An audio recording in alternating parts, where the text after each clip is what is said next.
It's about A company name park limited.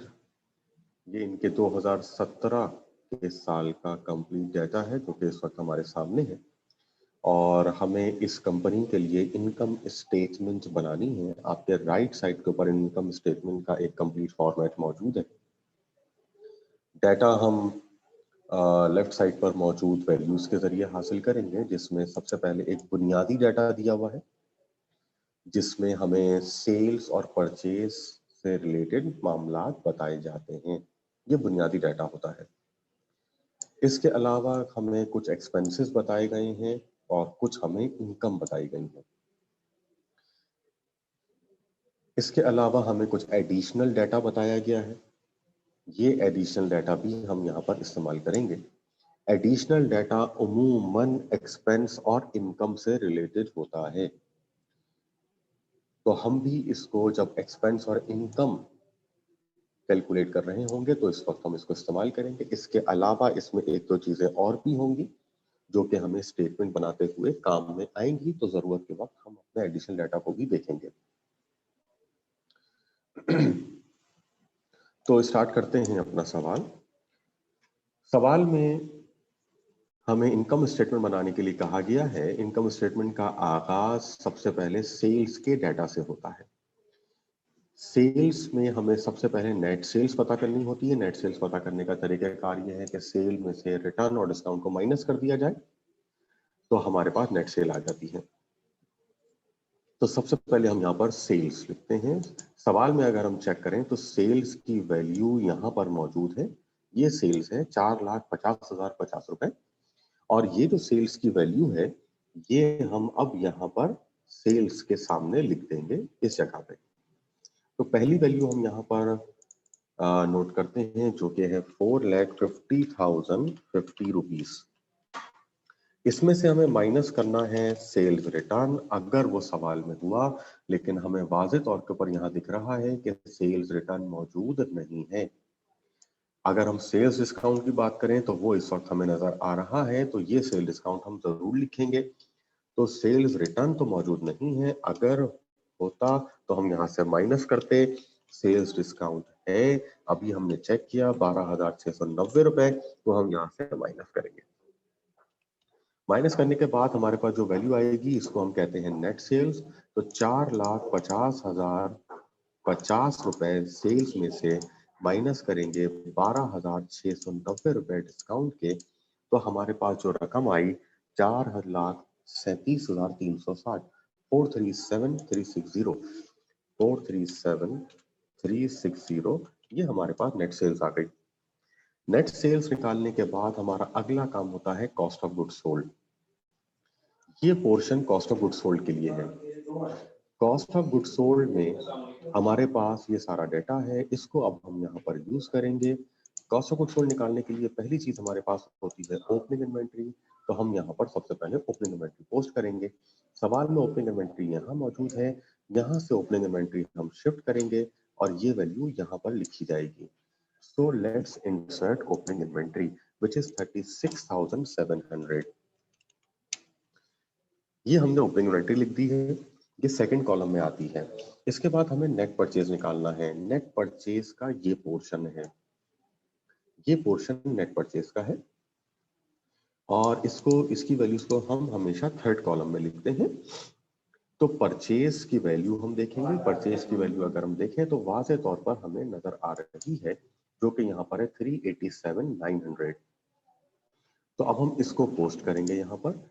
ये purchase की value मौजूद है 387,900, ये परचेज की जगह पर हम लिखेंगे।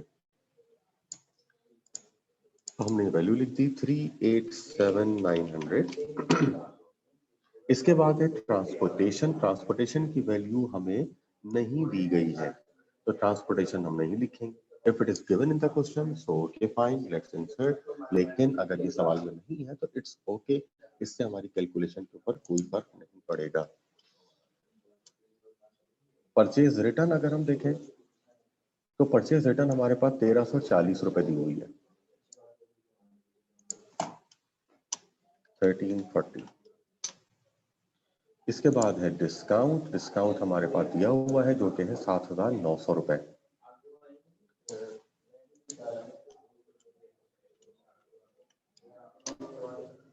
ये हमने यहाँ पे लिख दिया। अब हम फाइनली अपनी वैल्यू निकाल लेते हैं। 387,900 माइनस 1340 और माइनस 7900। तो जो वैल्यूज हमारे पास थी उनको यूज करते हुए हमने यहाँ पर नेट परचेज निकाल ली, जिसकी वैल्यू आ रही है 378,660। 378,660 ये नेट परचेज आ गए। नेट परचेज आने के बाद अब हमें इसको ओपनिंग में ऐड करना है। ओपनिंग में ऐड करेंगे हम इसको। 387,660 में प्लस कर दिया 36700, तो ये आ गया 415360। 415360 ये हमारे पास क्या आया? हमारे पास ये आ गया merchandise available for sale. Merchandise available for sale का मतलब होता है कि वो सामान जो हमारे पास अवेलेबल है सेल करने के लिए। ये कैसे आया? इसके लिए हमने सबसे पहले ओपनिंग इन्वेंट्री, मतलब जो साल के शुरू में हमारे पास सामान था, उसमें हमने ऐड कर दिया नेट परचेज जो हमने मजीद खरीदा। ये पहले से सामान था 36,700 का, हमने मजीद खरीदा 3,78,660 का, तो हमारे पास टोटल आ गया 415,360 जो हमारे पास अवेलेबल है, जो कि हम कस्टमर को दे सकते हैं। अब इसमें से हम माइनस कर देंगे एंडिंग इन्वेंट्री, यानी टोटल माल 415,360 का हमारे पास था, अब उसमें से कितना है एंडिंग इन्वेंट्री, मतलब कि अब राइट नाउ अब हमारे पास कितना सामान बचा हुआ है। तो ये हमें एडजस्टमेंट डाटा में मिलेगा, और एडजस्टमेंट डाटा में अगर हम देखें तो 3 नंबर के ऊपर हमें ये यहाँ पे नजर आ रहा है। ये वैल्यू हम यहाँ पे लेंगे। This is ending inventory, merchandise inventory at the end of the year 34,550। Ending inventory का मतलब होता है कि साल खत्म हो जाने के बाद कितना माल हमारे पास स्टोर में अभी भी पड़ा हुआ है। तो हमारे पास अभी भी जो सामान रखा हुआ है वो हमें पता चला 34,550। हमारे पास टोटल सामान था 4,15,360, उसमें से अभी भी हमारे पास मौजूद है 34,550। तो जो अब हमारे पास नहीं है वो बेसिकली वो अमाउंट जो कि हमने सेल कर दिया है, जिसकी वैल्यू अब हम यहाँ से निकाल सकते हैं। इसमें से माइनस कर देते हैं 34,550, तो हमारे पास आंसर आया 380,810।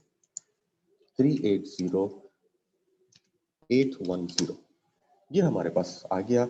ये क्या है? This is cost of goods sold. Cost of goods sold का मतलब होता है वो सामान जो हमने बेच दिया। तो हम फाइनली इसको रीड किस तरह करेंगे? हमारे पास 4,15,360 का सामान था, उसमें से 3,80,810 का सामान हमने बेच दिया, तो हमारे पास स्टोर में अभी भी पड़ा हुआ है 34,550 का सामान। साल खत्म हो गया है, ये एंडिंग सामान है हमारा। जब अगला साल शुरू होगा तो इसी सामान से हम अपने कारोबार का आगाज करेंगे, यही हमारी ओपनिंग इन्वेंट्री बन जाएगी, और हम फिर नेक्स्ट ईयर यहीं से स्टार्ट लेंगे, इसको बेचना शुरू करेंगे, और फिर अगले साल हम मजीद सामान लेंगे। इस साल हमने 380,810 का सामान बेचा है, और कितने में बेचा है? 337,360 में। 337,360 में बेचा है। तो अब 380 का सामान जब आप 437 में बेचेंगे, यानी ज्यादा कीमत पर बेचेंगे, तो जो डिफरेंस होगा वो हमारा मुनाफा कहलाएगा। तो ये हमारा मुनाफा आएगा यहाँ पर। तो अब हम अपना ग्रॉस प्रॉफिट कैलकुलेट कर लेते हैं। तो 437,360 में बेचा 380,810 का सामान, तो डिफरेंस हमारा मुनाफा आ गया 56,550 रुपए। ये हमारा ग्रॉस प्रॉफिट आ गया। तो ग्रॉस प्रॉफिट निकालने के लिए हमने बेसिकली क्या किया? ग्रॉस प्रॉफिट निकालने के लिए हमने सेल में से कॉस्ट ऑफ गुड्स सोल्ड को माइनस कर दिया, तो हमारे पास जो रकम बची उसको हम कहेंगे ग्रॉस प्रॉफिट। लेकिन यकीनन ये वो अमाउंट नहीं है जो कि ओनर घर ले जा सकेगा, क्योंकि उसको एक्सपेंसेस भी उसने किए होंगे जो कि इसमें से अब माइनस होंगे। अब एक्सपेंसेस हम देखेंगे, तो ऑपरेटिंग एक्सपेंसेस हमें सवाल में दिए हुए हैं, जो कि लिखे हुए हैं सैलरी एक्सपेंस और इंटरेस्ट एक्सपेंस। पहला है सैलरी एक्सपेंस। सैलरी एक्सपेंस या कोई भी एक्सपेंस के मुतालिक हमें इस बात को याद रखना है कि हमें इसको एडजस्ट करना पड़ सकता है। एडजस्टमेंट से मुराद ये है कि खर्चा हुआ है 12,500 का साल के दौरान, लेकिन अगर साल के एंड पर हमें बताया जाता है कि अभी कुछ पेबल भी है, तो वो ऐड किया जाएगा। और अगर हमें साल के एंड पे बताया जाता है कि कुछ प्रीपेड है, यानी we have made some advance payments, then फिर हमें उसको यहाँ से माइनस भी करना पड़ेगा।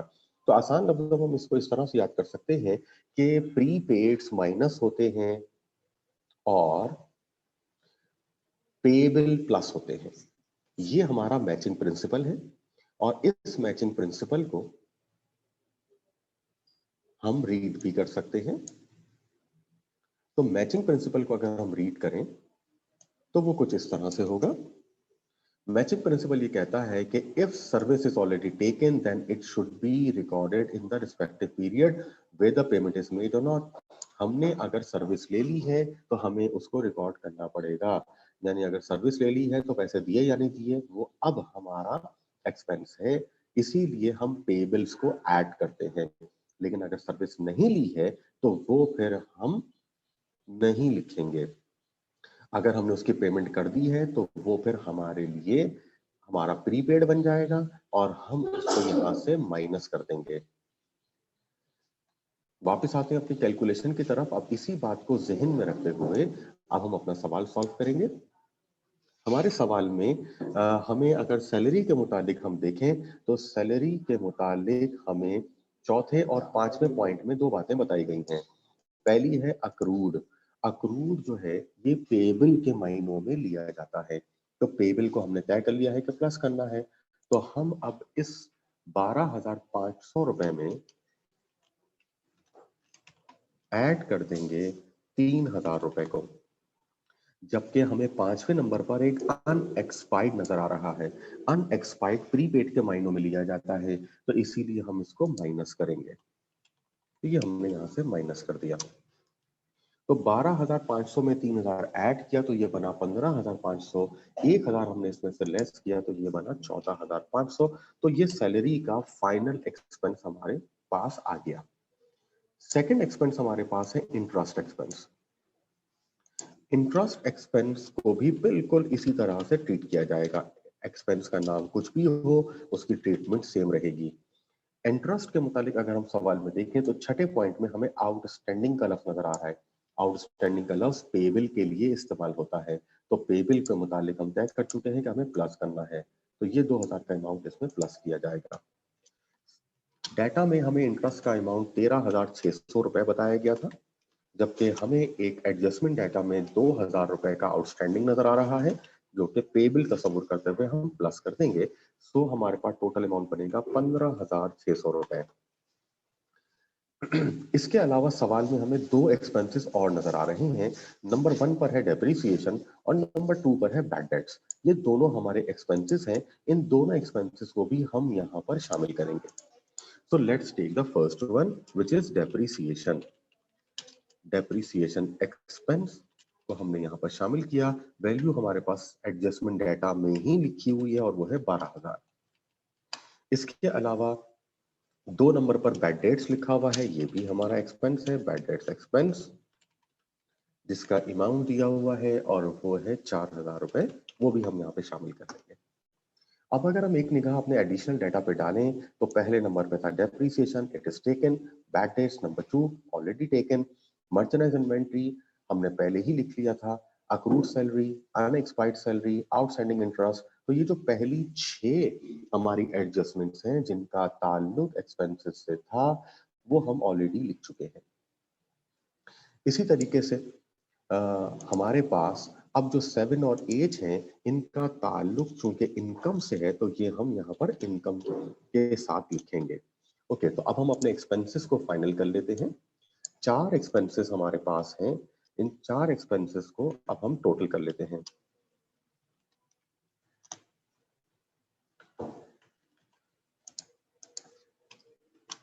टोटल करके हमारे पास वैल्यू क्या आएगी, चेक करते हैं। सबसे पहली वैल्यू है 14,500, दूसरी वैल्यू है 15,600, तीसरी वैल्यू हमारे पास है 12,000 और फाइनली हमारे पास वैल्यू है 4,000 रुपए।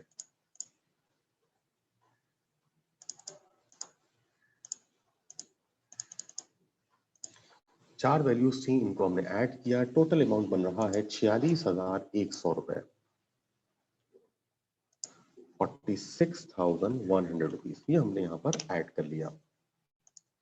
हमने 4 वैल्यूज को ऐड किया था 14,500 प्लस 15,600 प्लस 12,000 और plus 4,000, so that makes 46,100। Now expenses निकालने के बाद अब हम अपना यहाँ से इनकम पता करेंगे, और इनकम पता करने के लिए हम ग्रॉस प्रॉफिट जो हमने निकाला था 56,550 रुपए, इसमें से लेस कर देंगे अपने इन एक्सपेंसेस को, तो हमारे पास हमारी इनकम पता चल जाएगी। तो 56,550 में से माइनस किया 46,100 रुपए, तो हमारे पास अमाउंट आएगा 10,450 रुपए। ये हमारी इनकम है, ये इनकम है, इसको हम बोलेंगे नेट इनकम। लेकिन चूंकि सवाल में कुछ मजीद इनकम्स भी दिख रही हैं, इसीलिए हम इसका पूरा नाम बोलेंगे net income before other income.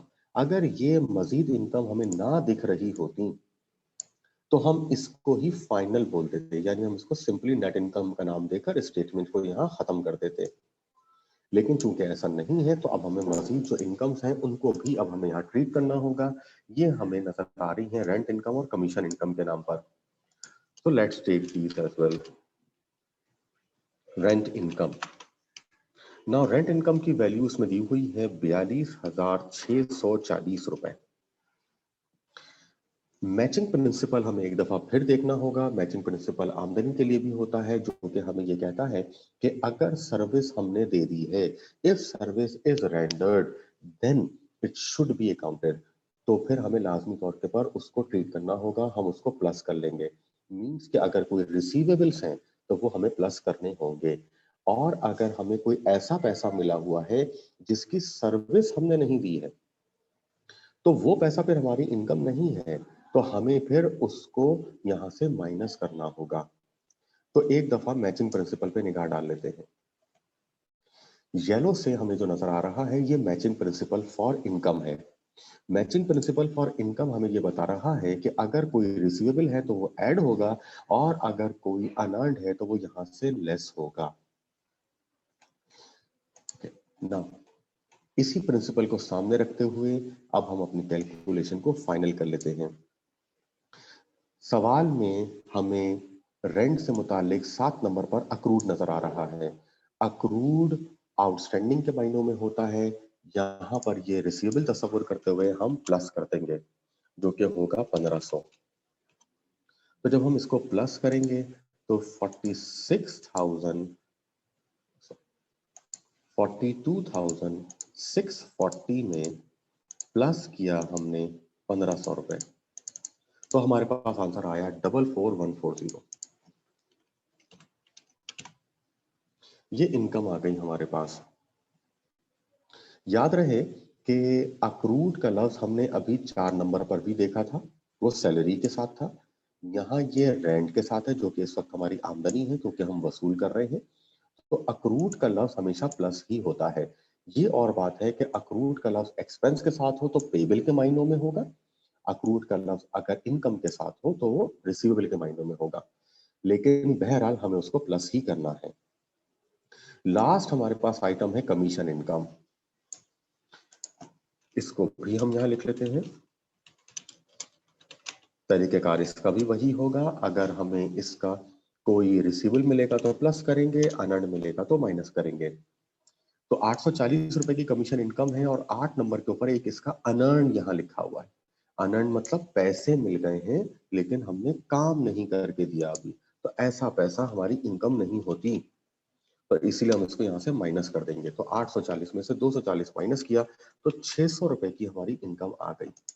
So that's it, आखिरी आइटम भी पोस्ट हो चुका है। नाउ अब हम फाइनली इनको भी ऐड कर लेते हैं। 44,140 में जमा किया 600 रुपए, तो हमारे पास अदर इनकम का टोटल आ जाएगा, जो कि होगा 44,740। ये हमने यहां पर लिख लिया, ये टोटल आ चुका है। अब हम यकीनन फाइनल स्टेप करेंगे, और जो हमारे पास नेट इनकम आई हुई थी before other income, net income before other income, इसको हम प्लस कर लेंगे टोटल अदर इनकम में। Net income before other income हमारे पास आई हुई थी 10,450 रुपए, इसमें जमा करेंगे 44,740 रुपए, तो हमारे पास हमारी फाइनल ईयर एंड इनकम आ जाएगी। तो 10,450 में जमा कर दिया 44,740 रुपए। So final income is 55,190. So that's it. ये इस कंपनी पाक लिमिटेड की फाइनल इनकम हमें पता चल चुकी है। कंपनी का नाम था पाक लिमिटेड, जिसकी हमने इस वक्त इनकम स्टेटमेंट बनाई है, और ये इनकम स्टेटमेंट हमने बनाई है for the year ended December 31st, 2017। ये हमने पाक लिमिटेड की इनकम स्टेटमेंट यहां पर बनाई, जो कि हमें पता चली फाइनली जिसकी इनकम निकली है वो है 55,190 रुपए।